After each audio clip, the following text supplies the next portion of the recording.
1960kii bishii February ayaa dhulkii xilligaas la odhan jiray Somaliland Protectorate ee uu maamulayay gumeystihii Ingiriisku laga qabtay doorashadii u horeysay oo lagu soo dooranayo baarlamaan. waxaana doorashadaas ka qayb qaatay 3 xisbi siyaasadeed oo kala ah SNL, USP, NUF.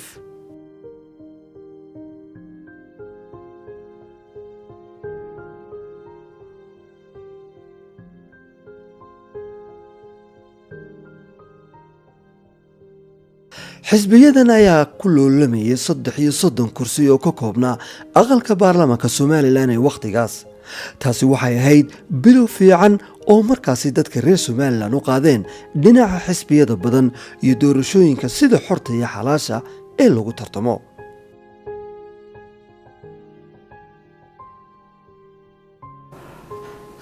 waxaan isleeyahay taariikhdii hore ee Soomaalida waqtigii laga bilaabo mustacmarka ayaa horta xisbiyada bilaabmeen samayntooda. SYL oo kuwii ugu horreeyay bay ka mid ahayd, SNL oo Somaliland ahayd, USP iyo NUF saddexdaas horta Somaliland ahaa oo kadib waxay samaysmeen mustacmarkii intuu joogay. waana xisbiyadii u soo halgamay xorriyadda ee dadka wacyigeliyey. waxay doorashadaasi rajo gelisay shacbiga Somaliland oo isku diyaarinayay xornimo buuxda iyo golayaal ay toos u soo doortaan. 33 xildhibaan ee halkan idinka muuqda ayaa nasiib u helay in la doorto oo ay noqdaan mudanayaashii u horeeyay ee sida tooska ah dadku u soo doortaan.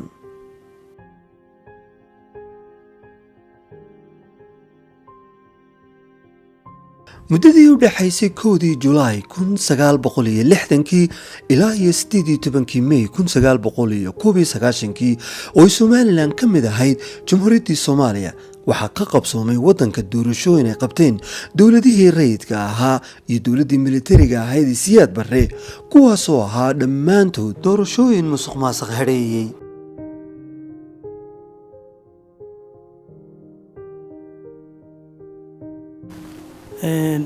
kadibna wixii ka dambeeyay muxuu ahaa gobonimada in la qabtay laba dambeeto 64kii in la qabtay mid iyo 69kii. waxaad moodaysaa doorashooyin walba doorashada ka dambaysa inay ka sii adkaanaysay, qabyaaladdu ay sii xoogeysanaysay, axsaabta ka qaybgalaysa ay sii tiro badanayeen. oo tii ugu dambeysay oo dhacday 68kii oo malanaya tii dhacday waxaa lagu qiyaasay inay ka qaybgaleen 68 xisbi waa ka qaybgalay oo ku salaysan qabyaalad jifi xitaa markii dambe ay gaartay. laakiin doorashooyinkii ugu horreeyay 60kii waxay mid aad iyo aad maganaysaa dimuqraadiyad oo even muxuu ahaa halka waxaa laga doortay rag badan oo maganaysaa dadka laga tirada badan yahay in jaamac shuuriya oo malaynaha in laga doortay meeyarka magaalada in loo doortaa malanaya. marka way ka maganaysaa dimuqraasi, way ka maganaysaa qabyaalad yarayd, dadku isku duubnaayeen. laakiin markii dambeeto markii la ogaaday awoodda iyo dhaqaalaha ku jira markaa heshid mansabka maganaysaa xildhibaanka ama marka la oran dibitayga ama dibitaatiga la heri jiray, marka dibitaatiga la oran jiray dibitaatiga marka macaankiisii wuxuu leeyahay marka la ogaaday ayaa maganaysaa marka qabyaaladii fara badatay oo dadka jifi maganaysaa loo sameeyay axsaab. markii dambe arrintu sii adkaanaysay mugtay. in fact marka loo eego Afrika guud ahaanba doorasho ka dambeysay saas ay ku dhacay. iyaguna waxay qaybsanayeen qabyaalad ama waxay qaybsanayeen maganaysaa sirro iyo cirqiyo ay qaybsanayeen, etnik bay qaybsanayeen mugtay. sii adkaanaysay Afrika ruuxeed mugtay. 1991kii May Somaliland waxay dib ula soo noqotay madaxbannaanideedii, isla markaana ay dib u yeeglashay hay'adihii qaranka. laga soo bilaabo shirweynihii 1991kii ka qabsoomay magaalada Burco oo xilka loogu cumaamaday dowladdii koobaad ee yeelato Somaliland. waxaa lagu dhaqmayay nidaamka waxqaybsiga beelaha, kaasoo ku dhisan nidaamka dhaqanka bulshada Somaliland ee beelaha ah.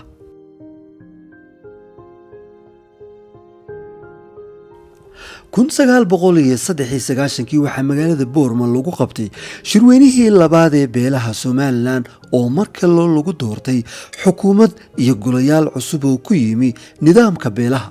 1997 waxaa magaalada Hargeysa lagu qabtay shirweynihii saddexaad ee beelaha Somaliland oo ahaa kii ugu dambeeyay ee nidaamka beelaha, waxaana shirweynahaas la isla qaatay in loo guuro nidaam dowladnimada casriga ah oo la unko dastuur iyo xisbiyo lana dhaqangeliyo doorasho ah hal qof iyo hal cod. waxaa laga guuray axdi qarameedkii waxaana loo guuray dastuur lagu ansixiyey afti dadweyne.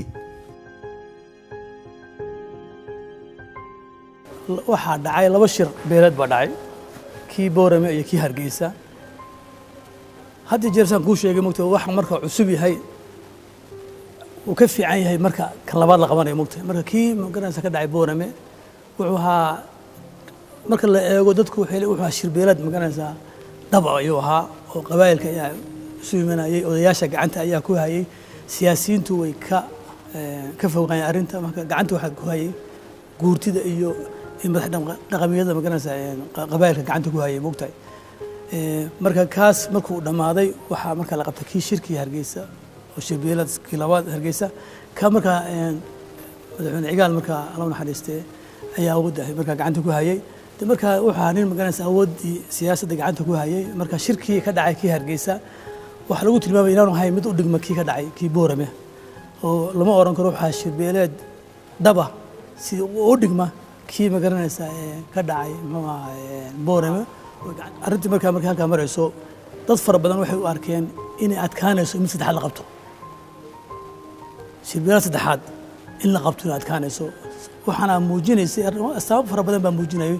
waxaa muujinayay in dadkii ay samaysteen madaxya dhaqameedyo waxaa fara batay salaadiintii, cuqaashii, si magaranaysa qolo walba ay maaragtay u hesho nin walba siyaasiya wuxuu doonayay markaa qabiilkiisu inuu yeesho magaranaysa madax dhaqameed u gaara ama sodaan u gaara soo dhawto saxiixa uga soo qaato oo yiraahdo aniga matilay reerkii.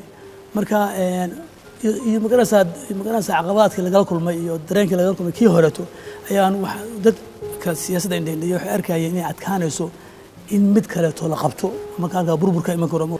taasa marka dad fara badan waxay arkayeen inay adkaanayso mugtay. marka markii dastuurka aftida loo qaaday iyo markaas loo arkayay inay tahay makhrajka qura laga bixi karo. marka dadkeenu aad bay u xiiseeyeen, aad bay u dadaaleen. siiro simbula ayaa xisbiyadii iyo dhaqankii loo kala wareejiyey. inkastoo dhaqanku daan weli tegin oo guurtida halkay ku fadhido, haddana dadka fahamkoodii waxaa dhiirigeliyey koonfur la mid nanin. ictiraaf baynu doonaynaa, aynu nabadana ilaashano, multi party election u guurno. waxaasoo dhan sahal bay dadka si looga dhadheeya.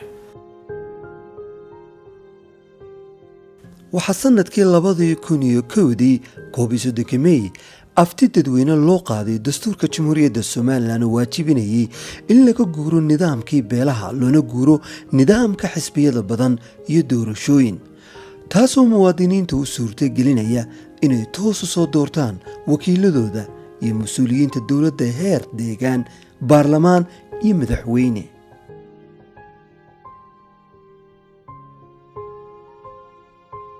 2002 waxaa la aasaasay xafiiska komishanka doorashooyinka qaranka sida uu dhigayo xeerka doorashooyinka ee xeer lambar 20.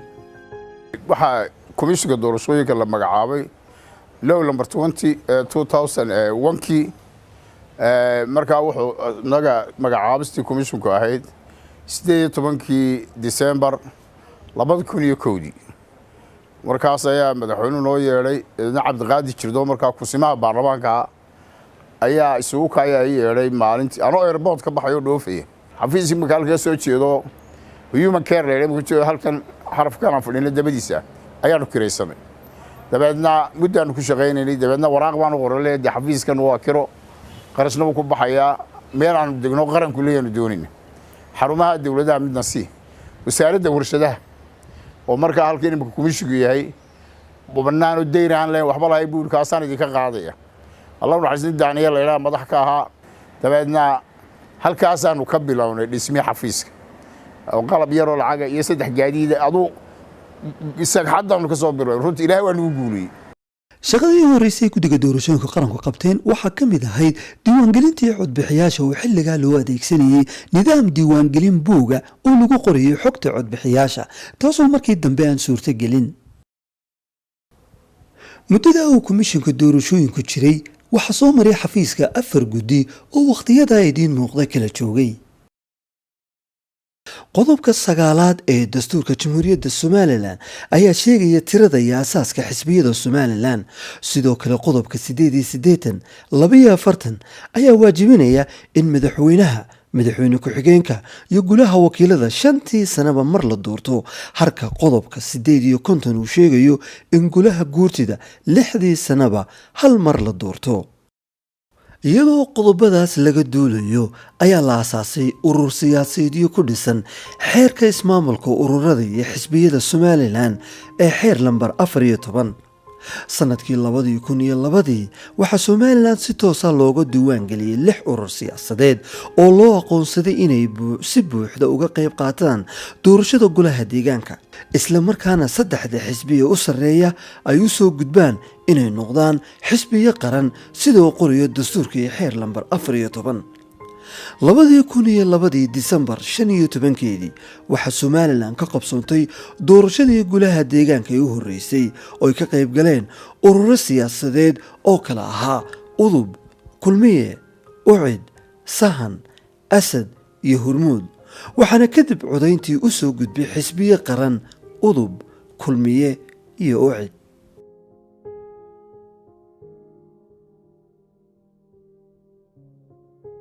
2011 ayaa la sameeyay guddi isugu jirta aqoon-yahano ururada bulshada iyo haldoor kale oo ka soo tala bixiya in dib loo furo ururada siyaasadda iyo in kale guddidaas oo warbixintoodu noqotay in dadka ay la kulmeen 6 gobol ay intooda badan taageereen dib u furista ururada siyaasadda waxaana sidaas lagu qaatay go'aanka dib u furista ururada siyaasadda waxaana markiiba wax ka bedelay kaabis lagu sameeyay xeer lambar 14 waxaana la magacaabay guddiga diiwaangelinta ururada siyaasadda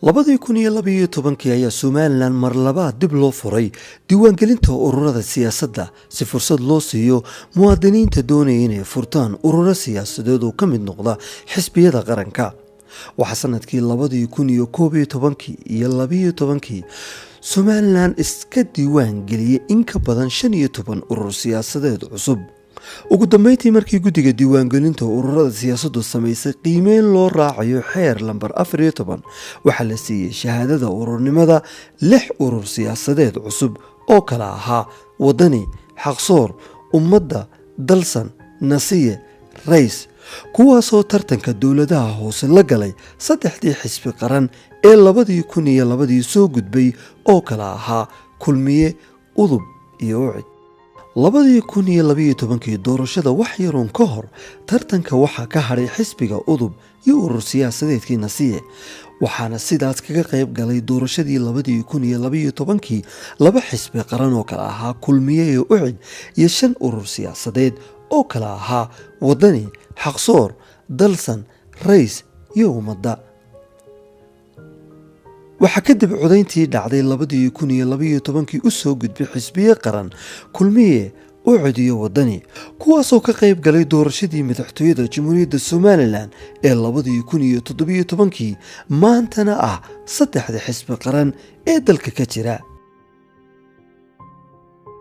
laga soo bilaabo 2002 Somaliland waxay qabatay 6 doorasho oo kala ah 2 doorasho deegaan 3 doorasho madaxweyne afti dastuur 2 diiwaangelinood iyo doorasho baarlamaan kuwaasoo dhammaantood ku qabsoomay si nabad iyo deganaan isla markaana ay goobjoog ka ahaayeen wakiilo caalami ah oo markii dambe qiray sida fiican waafaqsan qawaaniinta caalamiga ah iyo kuwa Somaliland ee doorashooyinka loo maamulo